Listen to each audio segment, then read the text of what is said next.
Welcome back to What's Next Wall Street. I'm Georgia Alfredas. And I'm Dave Mathews. Now, our podcast sits at the intersection of finance, technology, AI, and consumer trends. And today, we've got the latest in Apple's nerdy ski-inspired eyewear. I see that. How does Apple think that they're going to beat Google, Meta, and even Snap at virtual reality? It's crazy. You look crazy is what I mean to say. Yeah, those of you watching the YouTube show will be able to see how nerdy I do look. Oh, and my I'm gosh. totally nauseous, so I'm going to take Are them off. you really? Okay. Yeah. I've been wearing them for, my gosh. Now you look like you belong on a ski slope. That's crazy. Okay, well, I'm still talking about the Hummer I ordered like 18 million years ago that I still have not received. And guess what? I'm not the only one. More on that during Consumer Trends. Meanwhile, we want to hear from you. So email us at WNWShow@gmail.com or hit us up on social media at What's Next Wall Street.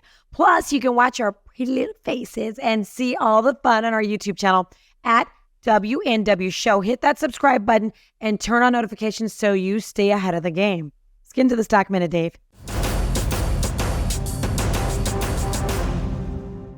Elon Musk just faced a major financial setback when a judge revoked his $56 billion pay package. Is that really a B? Insane. Wow. That's crazy. The case was brought by a former heavy metal drummer, Richard Tornetta, who owned, get this, Georgia, 9 shares of Tesla stock. That's 9. What? The judge said the company's board of directors failed to show the compensation was fair after this little crybaby filed suit. Tornetta's argument highlighted the role of individual investors in shaping corporate law in Delaware. Despite the controversy, experts stress the importance of such individuals in overseeing corporate governance, as larger investment firms often hesitate to lead such litigation. Do you think? Tornetta's case against Musk is considered a notable event in corporate law education. How did this just happen now for the first time? That's so it's weird. It's weird. One of the oil companies would be lambasted for this in the past. Meanwhile, Elon Musk says he will ask Tesla shareholders to vote on moving the company's state of incorporation to Delaware. From Delaware to Texas. Yeah. Musk posted on X, never incorporate your company in the state of Delaware, you think? Musk posted an informal poll asking about this state change. 80% of respondents were in favor. Those were mostly bots, I'm sure. There will surely be a ripple effect with other corporations fleeing Delaware. You see, Delaware is the hotspot for incorporation, along with Nevada and Wyoming, because of their typical benefits to corporations and no need to have a physical presence of operations. That's right. Well, Delaware has no state corporate income tax, no sales tax, no tax on interest. So yeah, they say it's easier, Dave, to start a business in Delaware than to get a driver's license. And Tesla's headquarters are already in Austin. Might as well just change the articles of incorporation to the Lone Star State too. But first, how about you fix your little raggedy cars? Yeah, I said it, you little Tesla drivers. Every other week, there's a Tesla recall. Tesla's recalling over 2 million vehicles, and that's just in my neighborhood.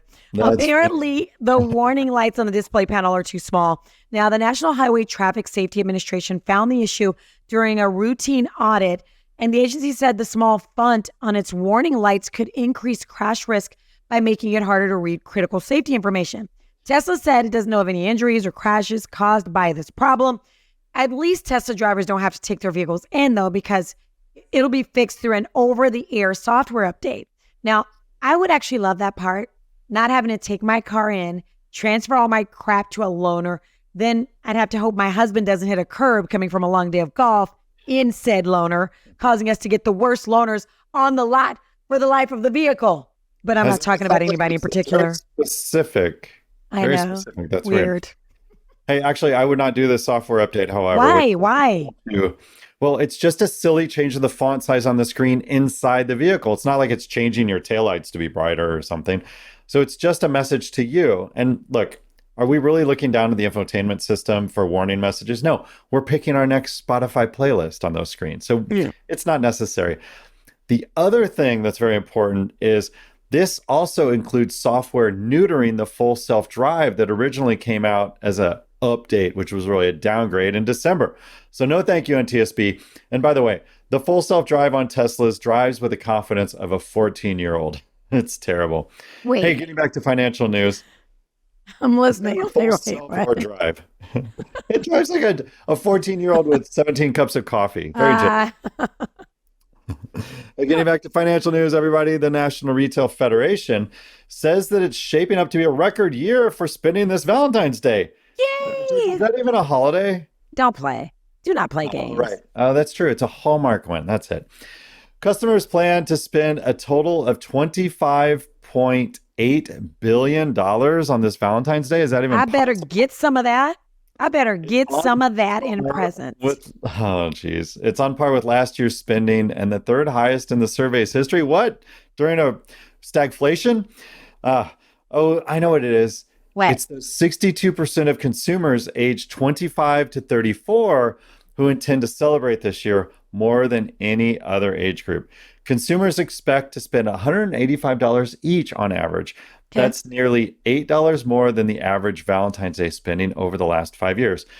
Thankfully, I'm aged out of this spend, and Oh, regretfully, I think I spent $8 on Valentine's Day last year. that's not Yeah, even I one know. rose.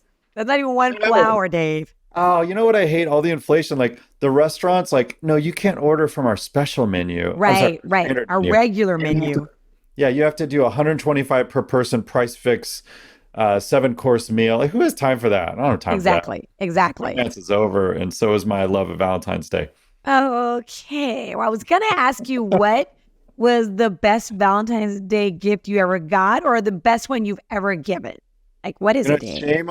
Shame on me. I'm more of like um services and time as my love languages than getting something. So I'm look to all those girls I've loved before who've fallen in and out my door. That's a song, right? Yeah, it is. To all the girls I loved before. It's not Love exactly. Yeah. before Julio Anyway. Iglesias and Willie Yes. Nelson. So Yes. good. I'm you guys were all great, by the way, first of all. I don't remember the gifts that were given, and I'm sure we had some fun times. So let's just leave it at that, Georgia. Wow. Okay. I think we should move on. And I think you'll like this. This is super cool and kind of techy. So I know you're going to like this. The NBA is doing something unique to their court for All Star Weekend. A full video LED court is going to be used for several events at Lucas Oil Stadium. Now, if you're listening to our podcast, you're going to have to check this out. I'm going to try to pull this up on my computer. So you got to check it out on YouTube when you get a moment. The new floor is going to make its debut at the celebratory game on the 16th, which is today. So if you're getting your alerts, and the floor is going to remain for the 3-point and other skill competitions. I guess there's a 3-point competition. Anyway, that's going to remain for Saturday night. The high-tech court's going to feature design and color changes, live replays, and other video content and real-time game stats, along with other animations. I'm going to try to pull this up here. Go ahead. It's so Go ahead, cool. Dave. You guys, you have to see this thing on our YouTube channel. Go to at WNW Show to check this out. Look, I especially like this basketball court because over 5 years, I designed and taught people how to install and maintain a couple 100,000 pixel LEDs inside of a non-functional 747 at Burning Man, which was the largest moving art piece on the playa for a couple years. Yeah, that isn't, of course, until it got stuck in the crust of the ancient dried up lake bed. And we had to build an expensive road, like 80 grand, to move it onto private land. But soon that plane, it's going to be available for weddings and bar mitzvahs in Las Vegas. But this court is so cool, Georgia. And I'm guessing it just has pixels everywhere and some sort of coating over them because generally you can't dribble a basketball on LEDs. In fact, my LEDs were encapsulated on the plane and people would pick at them with their fingers and there's a little silicone protector over them and they still were breaking pixels. So I can only imagine what they have to do to make this thing ruggedized. And I'm excited to see it. I'm excited to see it too, but I would think, what do you think that you wouldn't, how would you step on it? How would you play basketball? I just would think that, I would think it would confuse the players, right? I would think that they would, how do you play? Oh, yeah, You'd be looking at the floor. I don't know. I don't know. Yeah, like I've got these pixels. For those of you watching the show, I've got these pixels broadcast on the wall behind me that are kind of creeping along. And it's a projection. So they've done virtual projections on the broadcast so they could put things on the court that the players couldn't see. But you're right. The players are going to be looking down at photons, blipping them in the eyes. Yeah. And I'm sure it's going to be distracting. Even like with this Apple Vision Pro, which I'll talk about later in the show, I get kind of nauseous when I have pixels in front of my face forever. But that's like, what do they call that? The lizard brain, when you can see stuff in your peripheral vision. I get it. Okay. Our brains are triggered to look for a dinosaur coming, or maybe not a dinosaur, maybe a panda coming at us, or maybe a sloth coming at us real fat. Oh no. A sloth Okay. coming. Maybe a tiger. Yeah. Oh. I get it. Okay, let's get on with today's pro tip. Today's pro tip is brought to you by optionsplayers.com, who wants to remind you all to focus on the long game. Speaking of the NBA, successful stock trading involves patience and discipline. Listen, instead of chasing quick profits or points, and I just thought I'd bring basketball back, concentrate on identifying fundamentally sound companies with strong growth potential and durable competitive advantages. Invest for the long term and let the power of compounding work in your favor. Remember, time in the market is often more important than timing the market. Let me say that again. Time in the market, better than timing the market. So don't be lured into marketing and flashy promotions, wild, unsustainable gains. Be enamored by consistency. We hope this helps you stack well and stack often. We had email coming up, Dave. Hey, this is the part of the show where we get to hear from you. That's right, you. So we want to hear from you. Hit us up on social media at What's Next Wall Street. Comment on our YouTube page, which we love to read those comments and respond. Or you can email us at WNWShow@gmail.com. And Matt, a viewer in Fairfax, Virginia, wants to know, what's the deal with the Chinese stock market and current PEs of Baba, which is Alibaba, and Baidu, which is probably just Baidu? Is there something about to happen that we're not aware of, but the market, or is it just everyone is all up in the U.S. market? And Greg, yesterday, China got slaughtered. This is a few days before you're going to watch this show, but on Monday, what was it, or Tuesday, the 6th, the market got hammered over there. What's going on in China? Well, I mean, it's China, so I don't really follow it too close. So it's just, secondhand what I understand that people that do. They had their little evergreen with their housing market having issues and things like that. But with the ones that you listed, I think the big issue with Baba is you have to understand Baba is not like a direct to consumer. It's more to like, think about, you go to your school or you go to the store or corner store and you see all those little knickknacks or you see things like that. That's what Baba's really selling the most of, but they are retail overseas. But they were trying to get into like the AI side of it. But there's a lot of sanctions put on China of certain chips and things going overseas, especially to China, that could be used for military practices or whatever like that. So that, I believe, is what Baba's biggest issue is. So in terms of, say, you're in business school or whatnot, and you have SWOT analysis, you probably heard of it all the time. The last one is threats. And Baba's biggest threat is the United States government sanctioning China's companies so they can't get our chips or anything like that. So Baba was really doing very well. And then all that chip stuff started coming out and now it's declining. So when you really ask about, is it a great time to buy Baba? I would just wait for it to start going up at least a little bit, whatever you want to decide.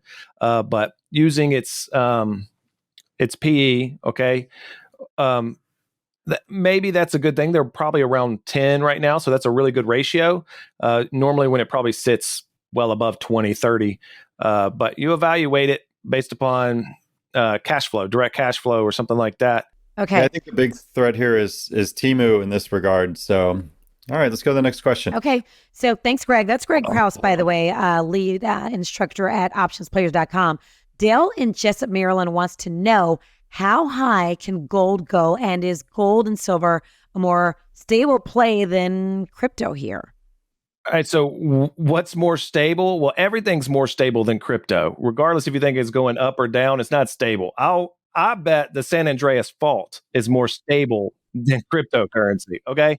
But how high can gold or silver go? I mean, it moves with inflation and everything else. I think gold, silver are both needed in all technologies that we're still doing. You still see them used in everything. It's a limited resource. So it could go as high as you can imagine. It's gone pretty well over the last decade. So like any other commodity or anything you're going to buy, just, don't stick everything into it, but, you can stick a little bit here or there.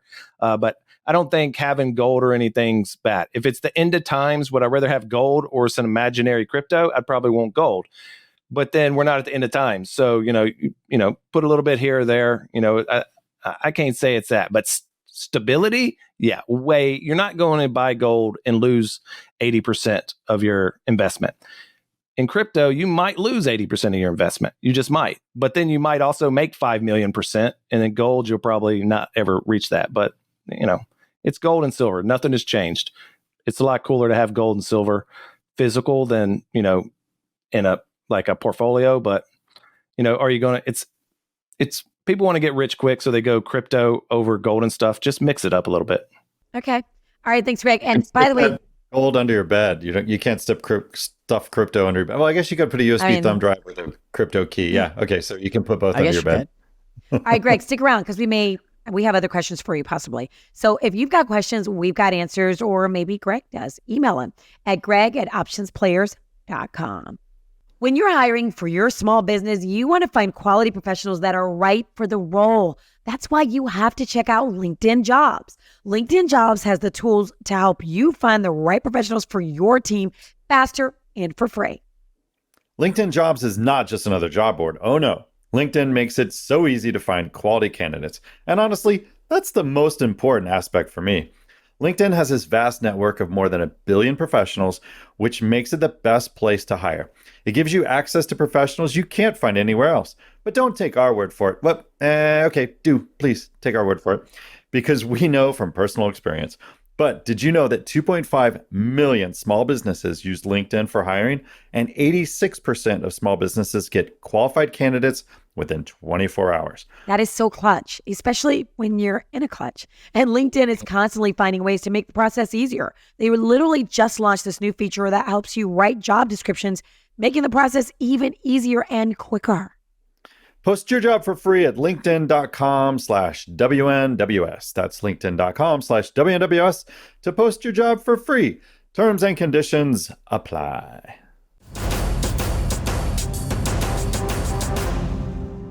All right. Well, Apple, Georgia, and viewers has done it again. You definitely want to see this portion of the show. First, there was the desktop computer, right? The Apple IIe. Everybody loved that. The Apple Macintosh, breakthrough human machine interface. Then the MacBook. So now the iMac at home and the MacBook, that's 2 screens for us. Then everybody had to get an iPhone, right? Where's my iPhone? Here's mine right here. Here's my iPhone. Yeah, got her iPhone. And then the iPad. Of course, right? gotta have an iPad. Every kid's got an iPad. Yep. And then Apple Watch. Yes, you gotta have your Apple Watch. Gotta have Apple Watch. And I have the iPad mini, but there's so many sizes of devices available from the lines of each of these products. And it's totally amazing, but it also shows that Apple knows how to find their market, right? Think about that. George, you can drop Greg from this too. We don't need to have him. Well, Greg's like, whatever, man. Can do something. Okay. Greg, don't go away, okay? Stay right there. So think about this. This is 5 screens for those of you counting at home. Now, they have 2 more screens for your face. And you can see if you're watching the show on YouTube, I've got the Apple Vision Pro on my face. And by the way, there's a guest mode for this. I didn't have the $3,500 to buy this. Like, insane. I'm buying old car parts. But I did have the Oculus Go, which was not as sexy, a little bulkier. Yeah. It doesn't have a screen on the front to show what my eyes are doing. And then my buddy Mickey, thank you, by the way, for loaning me this, also loaned me this, the Magic Leap. Look at these. What is that? These are a year old. These are like the nerdiest of them all. But look at all this, what's called sensor fusion. All these have cameras on the front. And the cameras with Apple, it's measuring your distance and your hands, and it's looking to see where you track your eyes. So when I put this on and go into immersive reality, I'm able to see the environment around me, although it's a digital version of it. So what do you mean by when you say digital? Am I like a robot? No, it's a pixelized version of you. So when you look through your digital camera, or your iPhone. Your iPhone has such a beautiful screen. It's so clean. But remember how your old digital camera, when you'd move your digital camera around, it would be a little bit slower than real life because it would have to update those pixels, and the camera screen wasn't so good. Yeah. right? It was a lower resolution than real life. That's essentially what you're looking at. So I borrowed these. My buddy Mickey lives like a quarter mile away from me, like 7 blocks away. And he put them in guest mode. And in guest mode, I can run apps, but really it's a brand new product. So guest mode, as soon as I take these off my head, then guest mode turns off and then they only lock to his face. So What?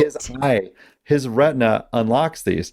So if I want to use these after the show and tinker with them, I've got to keep them on my forehead and then pop them back onto my eyes, and it won't log me out of guest mode. Now, if you own them, it's no big deal, right? Because it just locks onto your eyeballs. And you know how you have Face ID or you have a thumbprint? This is doing Retina ID. So if you do Apple Pay and any of that stuff, it looks at your retina and makes sure it's you buying the stuff. Okay. But Apple wasn't the first to do this. They're the most expensive by far, when other virtual reality glasses typically cost like $400 or $500. Yeah. But Apple's really threw everything and the kitchen sink on top of these.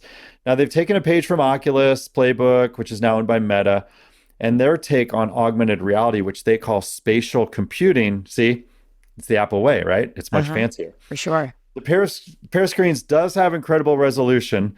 It doesn't make you look like what's the Minecraft? You know, it's not blocky Georgia. It's really you. And the array of cameras on the front of the goggles allows you to see the environment, or you can tune it out with a twist of the digital crown. The crown here, which is what they have on the Apple Watch as well. I love how they're just like moving UX elements from product to product. I can twist you in and out, meaning you in my real reality. And you mean like make me more focused and less focused when you twist me in and out? No, I can go to the top of a mountain. I can go to a beach. I can get rid of the reality around me, which is rainy and actually pretty crappy in San Francisco these days. And I can go into a virtual reality on a mountaintop, or I can sit above the clouds, or I can go. Disney has some virtual reality stuff where you can go to Disney lands. And there's another one that'll put you on in outer space, and you can see all the stars. For $3,500, though, I could actually go to Disneyland. But go ahead. That's a good point. I mean, I'm just saying. It won't give you a headache. So it has some impressive features, like the ability to insert a person in your augmented reality if you walk up. So it's like you could come in the room and say, "Hey, teleprompter guy, it's time for dinner." And then you would kind of like appear in his virtual reality, which is super cool.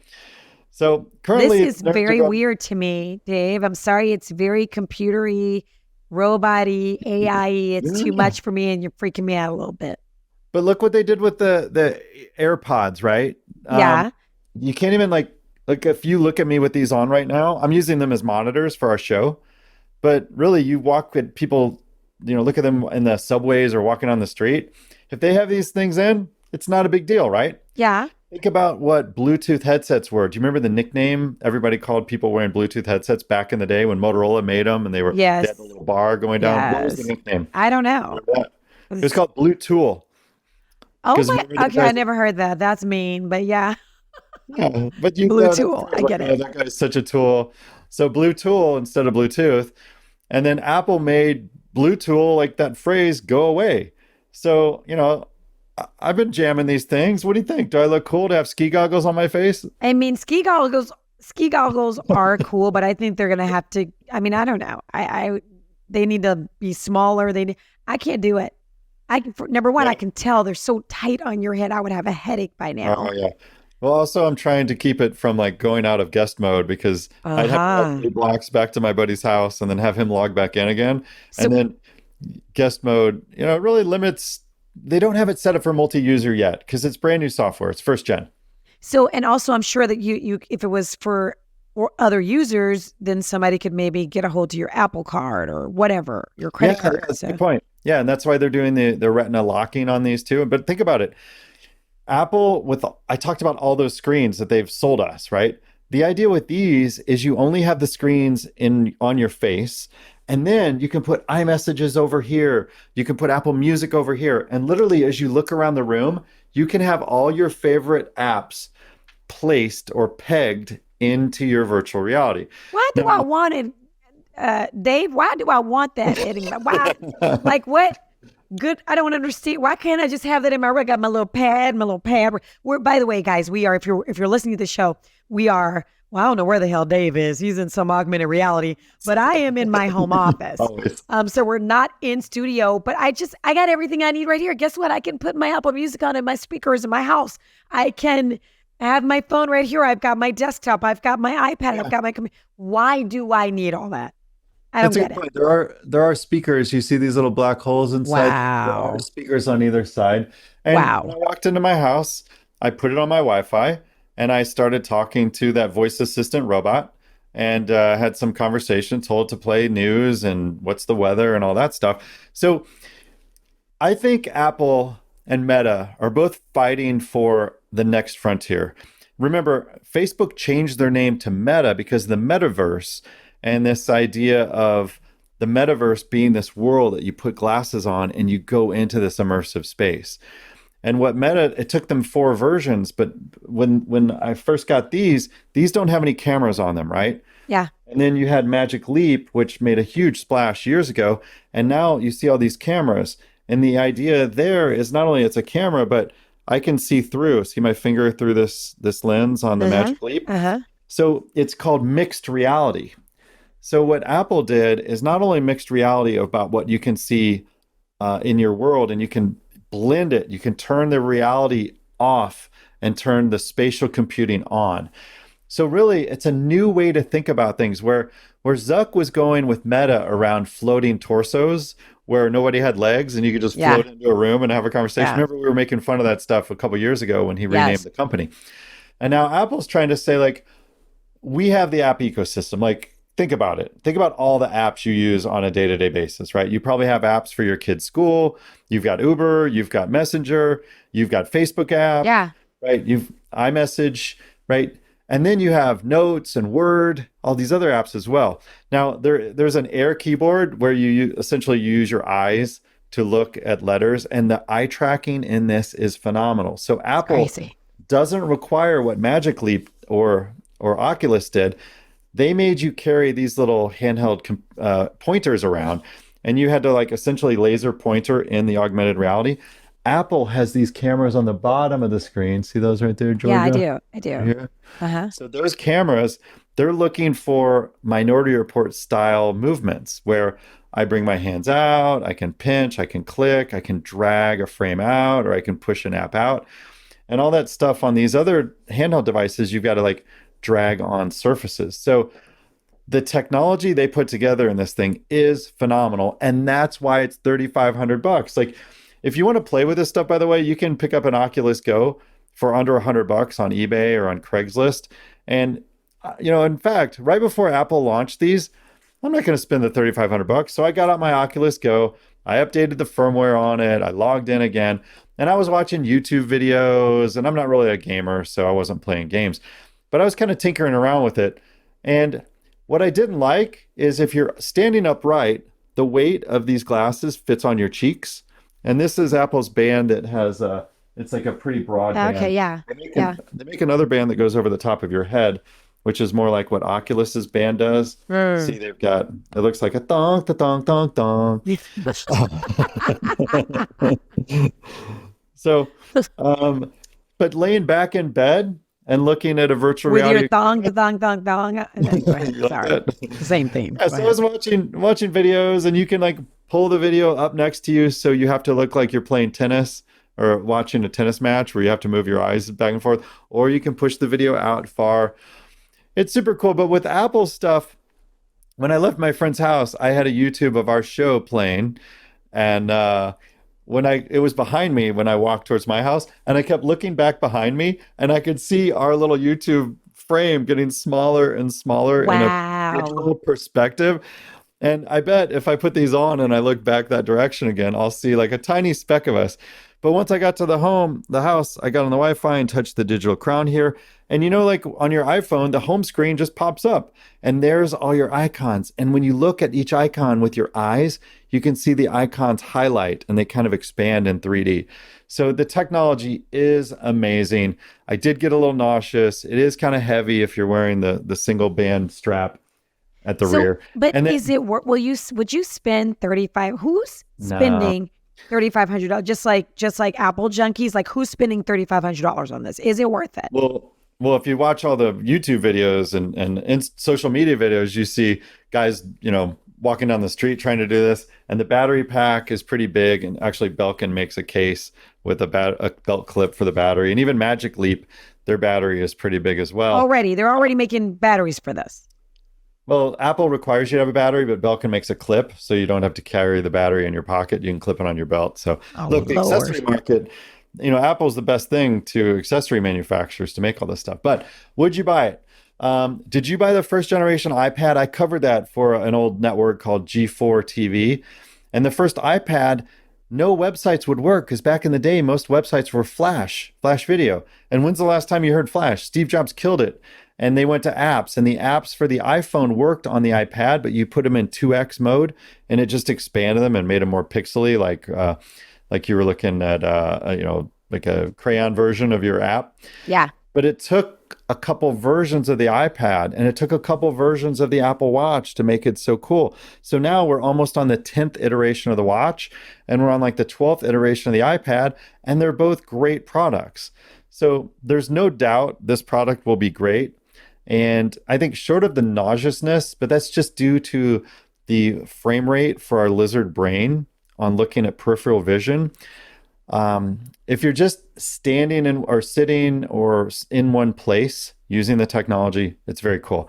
But when I was trying to walk down the street in the rain, I had my umbrella hitting the side of the goggles here, and I was holding the umbrella down low so I wouldn't get my ass kicked or robbed by anybody in San Francisco. But look, for a first gen product, it is amazing. And when I see guys DJing with them at social events, and by the way, there's a DJ app where you can scratch in the air, which is goofy. I'll bet you they gave those to them because when they first had the iPhone, they gave my entire morning show all iPhones and paid our phone bill for they probably paid my phone bill for 3 or 4 years. When the iPhones first came out, they gave them to all then influencers and like people in radio and TV. So and then they gave us laptops or the iPads or laptops because they wanted people to see their radio personalities or TV personalities using their iPhone or, whatever. So I'll bet I was working with BMW and when the i8 came out, which was a super cool electric sports car with a little gas motor in it, I tried to get them to like, oh, I'm an influencer. I live in LA, blah, blah, blah. Jeez, they didn't go for that. So kudos to you for getting that. I mean, but the nerds are going crazy for this device. They're wearing them around bars, social events. They're walking around the streets like they're in a bad version of Minority Report meets Black Mirror. Yeah. But our favorite official, I think it is anyway, Secretary of State Pete Buttigieg has a warning for people not to wear Apple's new virtual reality headsets while driving. This message comes after a New York University student from Palo Alto, California. That doesn't make sense, does it? An NYU student living in Palo Alto, I guess. I mean, it might be. He shot video of himself wearing a pair of Apple Vision Pro VR goggles while driving a Tesla Cybertruck on autopilot. I saw that. The student said his goggles were set to transparency mode. That's where I was saying you could dial in and out of augmented reality into real reality. And he posted to social media that he was pulled over and arrested by the police. He later deleted that post and said he made up the story for his video. What's up with the clickbait, bro? I did see police in that video, though. I saw police. I saw lights. So maybe that was fake. Okay. But he did hit peak Silicon Valley. So, but look, do you need this so-called spatial computing? If you use a laptop, you'll need to use a keyboard. Like I have a Bluetooth keyboard that I connect to them. The in-air typing with your eyes and pinching is tedious. It reminded me of the old T9 dictionary for my Nokia phone. If you know, you know. Yeah. George, you remember T9 text? Yes, of course I do. Of course I do. Oh my gosh. Google that one, kids.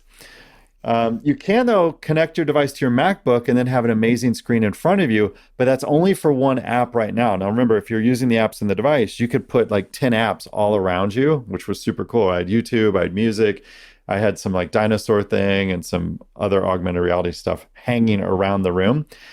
You can take multiple timers and place a timer on top of like a pot or a skillet or a crock pot. And those timers are pegged on top of those things around your room, which is super cool. And look, being able to zone out on a mountaintop instead of seeing the crappy rain that we've had in California is that's something pretty cool. And that's the coolest part about it. That would be cool. Like if you're going to have virtual reality, I want to be on an island somewhere. But otherwise, exactly. guess what? My I wish I had desktop that is during open. COVID. Huh?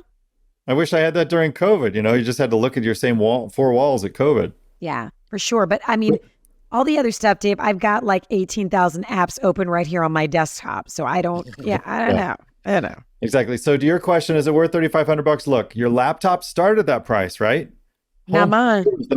The Macintosh, what I'm saying, like Macintosh, Yes. the initial one was like equivalent of that kind of money, right? Yeah. So look, it's going to get down to under $1,000. Apple's going to do this. This technology right now is bleeding edge, and Apple wanted to make a statement piece.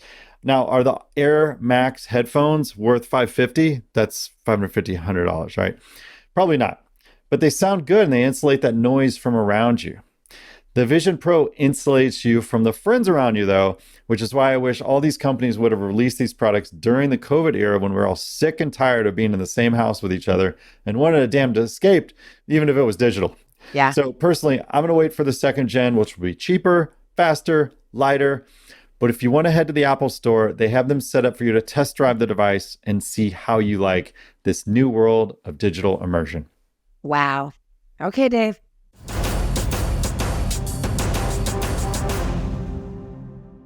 So sales for January were up by over 4% at Ford Motor Company. The Blue Oval announced they sold over 152,000 videos, or I said videos, I'm still thinking about your glasses, vehicles last month, which included record sales for the Maverick pickup truck. We talked about the popularity of those trucks, a year, 2 years ago?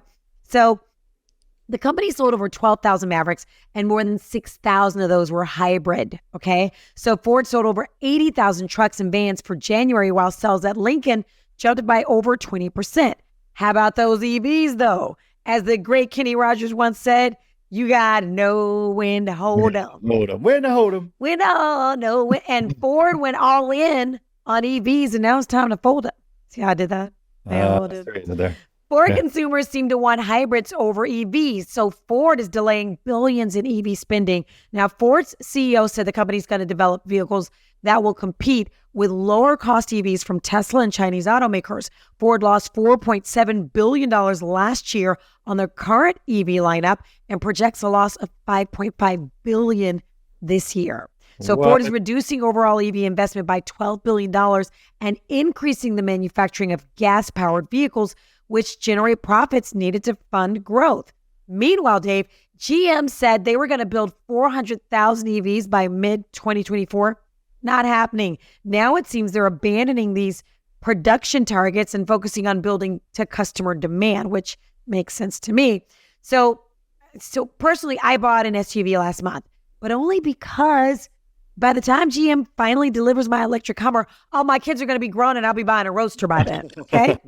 So in searching for a new vehicle, I test drove a lot of electric SUVs, the new Mercedes, the Rivian, the Tesla. I even threw in a Defender for giggles. Oh, nice. But I was not impressed by any of them. Okay, Dave. Yes, I drove an electric Taycan. I loved it. But I got a kid going to college, so that was a no. Anyway, I wound up purchasing a hybrid. I mean, God dang, they're gorgeous. But anyway, I wound up buying a hybrid. And I don't know. I think I'm like a lot of Americans who don't want to think about a battery in their garage or where they might find a charging station.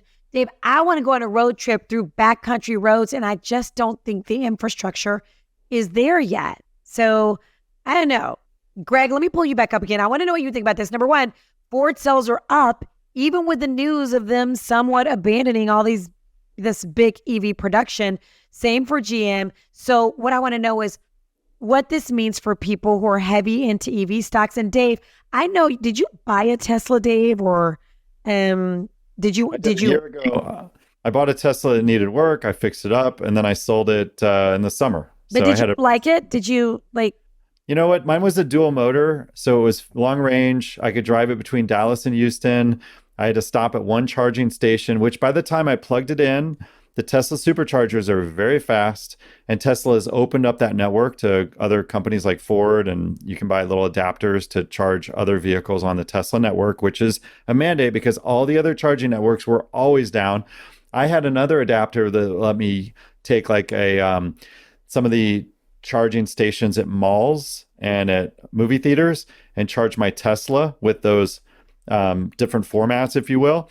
And every time I'd go to like a public charger network, it was always down, or I have to use a different app or different credit card. But Tesla, you just plug it in and walk away. I could go in Centerville, Texas, to a little barbecue stand. Centerville, Texas. What? Yep, it's right between Houston and Dallas. I know where Centerville is, but wow, there was a charging station in Centerville, Texas. I don't even believe you. High-speed charger. I never had to wait. Like sometimes I'd get there and the lot would be full of Teslas.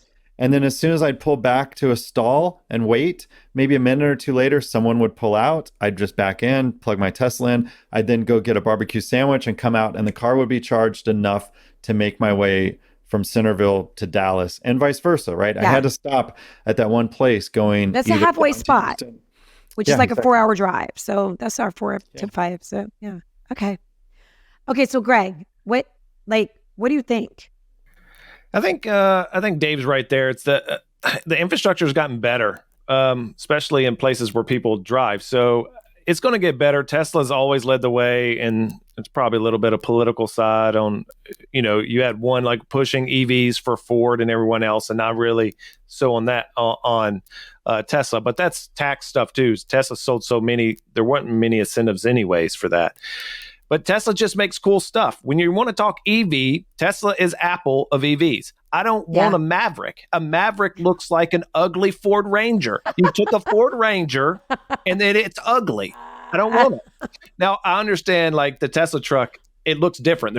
It's just out of this world, right? So Elon Musk and all great innovators, no matter, you have to make something different. It has to be new. It has to change, separate from everyone else. And that's where all the other people's EVs come in. They're not different. It's the same thing they had. It looks exactly the same, and you just made it electric. Great. I don't care. Fuel is not that expensive. I can get it. I live way down here, in Louisiana. There is no charging station near me. I'll promise you that. Probably the military base probably has them on there. Other than that, there's none around here. But we're probably going to get there. But Ford sells 2,000 plus F-150s a day. 2,000 a day. How many Mavericks did they sell last year? Did you say like 6,000? Yeah. It's like 3 days of F-150s. Nobody cares. Yeah. It's a Maverick. I didn't even know what a Maverick was. I've never seen one in real life. It's a unicorn. So I got you. Now, like a Cybertruck, you're going to notice when a Cybertruck, you're going to be like, okay, that's cool, or that's the ugliest thing I ever saw, but you're going to have a reaction to it either way. When you see a Maverick, you're just going to be like, Maverick. You're not going to say nothing. But I think it's because we live in the South. We want the big F-150s. And I think like in California, maybe in New York, where a smaller vehicle where people drive, I think smaller vehicle. We drive big pickup. Yeah. The bigger, the better here. It's not just in the South. It's everywhere in America. Now, if you go to Europe, you won't see these large everything. It's in America. Everybody went from having cars to having SUVs or a crossover. So I don't know the exact year, but there used to be a rule where all car manufacturers had to have an average gas mileage of what they sold at a certain thing. So they would sell vehicles that probably lost money that got really good gas prices to make up for their trucks and stuff. So because they had to equal it out. That went away. So now it's all demand. Let's make this big truck. Let's make this big crossover. Let's make this big SUV. And you don't see these companies are getting rid of all these smaller cars, and it's all these larger ones. Now, a lot of them are hybrid and stuff, so that's a positive, and they got better technology. But nobody wants to drive the small car. Now, like my wife has the Kia Stinger, which is a car, but before that, she always had crossovers. But I mean, it's the same way. I was just going to ask, is her Kia Stinger? Because that's a cool looking car. Whenever I see those, I'm like, what the hell is that? Is that a hybrid or is it electric? No, that's a B6 twin turbo. There's nothing hybrid. Oh, okay. Not great gas mileage at all. Okay. 400 something horsepower. It's not good gas mileage. But it actually gets better than what it said. It said it was going to get like 17. It gets in the mid 20s. But it doesn't really matter. I didn't get that car to, get good gas mileage. I got it to go fast. But it's the same way as, is it cool? And this is especially with the new generations and the younger generation, they don't care. Is it going to look cool if I snap it on TikTok? Now, I want you to get on TikTok and type in Maverick truck. There ain't one video about a damn Maverick truck on TikTok. All right. I know what that is. That's a Ford Ranger, but not a Ford Maverick. Ranger has so many cool videos for the Ford Ranger. Exactly. All right. Well, listen. Been around since the first Rangers were F100 Ranger editions, right? And then the Ford Ranger became the compact truck that it was a combination of Mazda and Ford coming together to collaborate on a product. So, wait, Greg, do you think on Insta? Greg, do you think it's going to hurt EV if you've got EV stock? Is it going to hurt you, or is it going to just be better for Tesla now that GM and Ford? I don't think it's going away. I think trying to force people to buy EVs is going to make most EV companies make less profit in general, right? Because the technology is not there, the demand is not there. So you see all these people forcing to come out with this new technology here and there. Just let it happen naturally and it'll come in. Now the government can push its incentives, that's fine. But the fact is I don't care what the incentive is if it's still ugly. And then you also have a little something of ease, right? So you get individuals during tax time. Why do they go get these bad loans on cars? Because it's easy. They go to a car lot. This guy sells them something. He gets a loan that he probably shouldn't got, probably paying like 19% interest on some 5-year-old car. But now I take it to my house and maybe I don't want to just plug it into the 110 outlet. I want something that's, 220, 240, something that's actually going to charge it faster. How easy is it to get the loan to get that installed? It's probably not as easy. It's probably more steps. So now you take away something where a guy goes in there and some dude comes out and says, sign this, here's your car, to something where you have to make appointments, you have to own the house, or you got to get the person that owns the house, if you rent it, to approve this. There's a lot of further steps on that. And I think that's probably where EV is having most of its problem. It's just absolutely it's not of ease to get.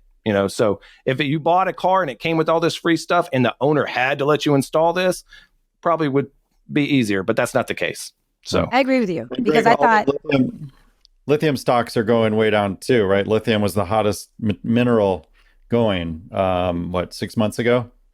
Yeah, I mean, I would say it was a lot of what people thought it was going to be, but lithium is probably, once again, not the future because it has so much issues in cold weather and water, and there's other rare metals. It is what it is, but I mean, they're going to use lithium batteries until they find something better, I guess, And you're so right about the storage for the battery. Like, when I was looking at these, they were like, okay, yeah, and you got to have, and I'm like, okay, where will I put that in my garage? Okay, I could fit there. And they're like, oh yeah, and probably in about 4 years, you'll need another battery, and that could run you $20,000. I was like, what? Yeah. So I'm going to pay $80,000 for this car, and then in 4 years I got to spend another 20. Why would I do that? Why not just go buy me like a Porsche Turismo to start out with? But that's another story. I'll get off it. So I wonder if we'll see any Ford ads in the Super Bowl. So the average cost of a 30-second spot is $7 million. 30 seconds.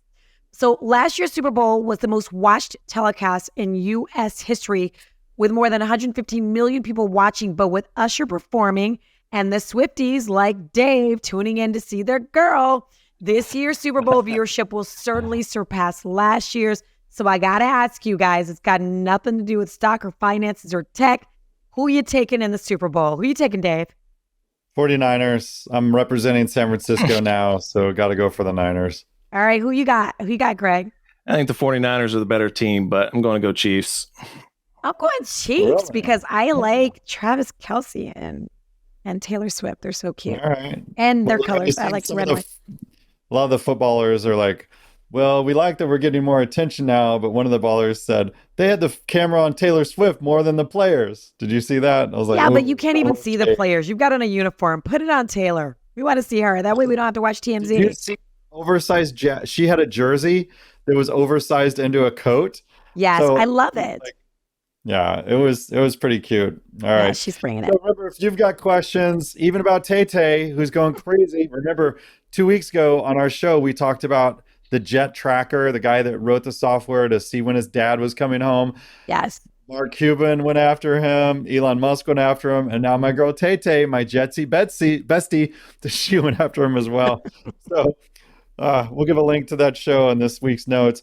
Email us at WNWShow@gmail.com. Hit us up on social media this week at What's Next Wall Street. Yes, you can watch. Go ahead. Yeah, I was going to say, you can watch us. We're literally all at home today. Dave, I honestly don't know where you are. Dave is in some futuristic studio with his Apple futuristic glass. I don't know where he is. But you can watch episodes of this at WNW Show on YouTube. Just type that into the search box or listen on Spotify, Apple, or wherever you get your podcasts.